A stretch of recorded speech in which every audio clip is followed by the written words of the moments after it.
భారతీయ railway వ్యవస్థలో మరో అద్భుతం ఆవిష్కృతమైంది. రామేశ్వరం ద్వీపాన్ని భారత ప్రధాని భూభాగంతో కలిపే భారీ వంతెన పూర్తయింది. సముద్రం గుండా ఎలాంటి ఆటంకం లేకుండా నౌకలు వెళ్లేలా ఏర్పాటు చేసిన వర్టికల్ లిఫ్ట్ బ్రిడ్జ్ ని తొలిసారిగా సముద్రం మధ్యలో 17 మీటర్ల ఎత్తులో 550 కోట్లతో నిర్మించారు. ఈ క్రమంలో నవంబర్ 13, 14 తేదీలో తనిఖీలు నిర్వహించినట్లు రైల్వే సేఫ్టీ కమిషనర్ ఏం చౌదరి తెలిపారు. ఈ సందర్భంగా ఆయన వంతెనపై వివిధ ప్రాంతాల్లో నడిచి నిర్మాణాన్ని పరిశీలించారు.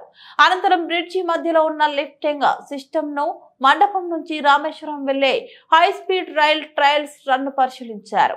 ఇందుకు సంబంధించిన వీడియో సోషల్ మీడియాలో పంచుకున్నారు. కొత్త పంబర్ రైల్వే వంతెన పునాది నిర్మాణాన్ని పరిశీలించామని, లిఫ్టింగ్ సిస్టమ్ కు సంబంధించిన ఆపరేషన్ టెస్ట్ కూడా నిర్వహించామని మదురై డిఆర్ఎం శరత్ శ్రీవాత్సవ్ వెల్లడించారు.